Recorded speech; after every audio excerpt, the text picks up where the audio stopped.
my name is John Belkowitz, and it's Q&A Wednesday. It's not. What are we doing? Oh! We're going to be talking about the handheld penetrometer. No? Third time's the charm? Blast absorbing concrete. Did I get it right that time? Why are we doing blast absorbing concrete? I was in the United States military, and I was in the U.S. Air Force for a while. I had a good time traveling the world as a part of a civil engineering squadron, and I got to see what exploded ordnances could do to concrete structures. And it constantly surprised me that we had a material that we had been using for decades, hundreds of years, centuries, and millennia, yet blast load or concrete could not either withstand or absorb some of the energy that's created by exploded ordnances. And when I first got into concrete, that was my driving, not concern, but that's what I wanted to try and change.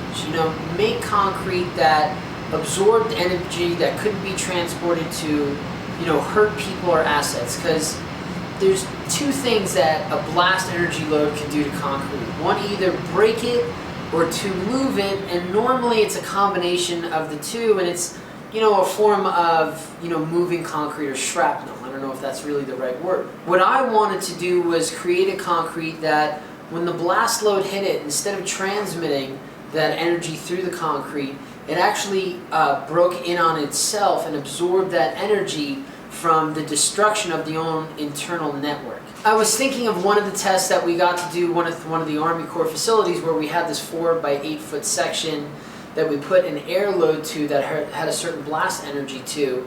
And when we took that concrete out later, you can actually see the layers of compression where the technology actually just broke down on itself and absorbed that energy. To do that, you actually have to use very specific materials. And we're going to get into the mix here in a second and the sequence of it. You're going to see the raw materials. But theoretically, if we've got our blast load that's coming over to our concrete structure, that concrete or grouted or that hardened structure is going to be comprised of a hydrated cementitious matrix and a granular skeleton. Now, when it comes down to it, the hydrated cement matrix is not really a resilient material that can come back to its original shape, nor is the aggregate. Again, when we're talking about blast loading, if there is a blast load, we're not talking about a structure that's going to self-heal or that you could reuse it, but again, it's protecting assets and personnel. So what we did when we designed our blast-absorbing concrete, because that's really what this is all about, is we chose a hydrated cement matrix that would have the viscosity to hold up a lightweight aggregate, which was created out of a hollow sphere, so that when the combination of this composite or these two different materials gave you your structure, when that blast load hit it, instead of hitting it and destroying it and moving it with that excess energy, that same energy was used to compress the different layers of that composite material. So it was important not only, I did a Homeland Security and National Defense competition where I presented this, and it had to go through certain layers or certain pieces of the competition before you got to the finals. And I made it to the finals and gave the presentation. I was going up against people who were creating robots that could sniff out different types of bombs, or robots that could find people, or certain algorithms that did. And then when it came to giving my presentation, the question that I got was, so you added a really fancy rock to concrete. And it's not a bad way of putting it, and it is a little bit more than that. But what we did was added some very fancy rock, very expensive rock, to a very refined paste that, despite the fact that the pores were throughout the concrete, that paste in combination with the aggregate still got structural strengths. And despite the fact that this blast-absorbing grout floats, it still gets structural strengths around 5,500 psi of compressive strength in 28 days. So we can use it to build buildings, walls, foundations, what have you. So we can still find structural applications, while most blast-absorbing concretes are very, very light. There's a lot of air in there, but they don't have a lot of strength, somewhere between 500 and 1,000 psi, and it's very hard to create structures with that type of concrete or grout. Okay, so yeah, this is the concept that we're going after, and that's the way that we're achieving it.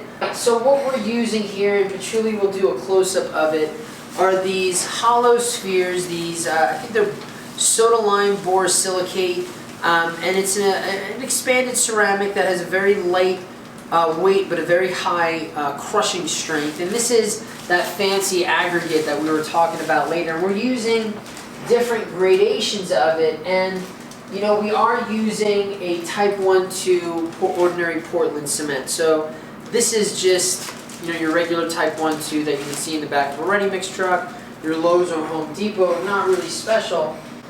We are employing some different admixtures. Now what I said before was we've got to have a very specific paste, and the specific paste is based off of how I wanted it to, or the fresh properties, the viscosity, holding that those aggregate in suspension. But not only that, you know, these hollow spheres do have a very high suspension or high absorption to them.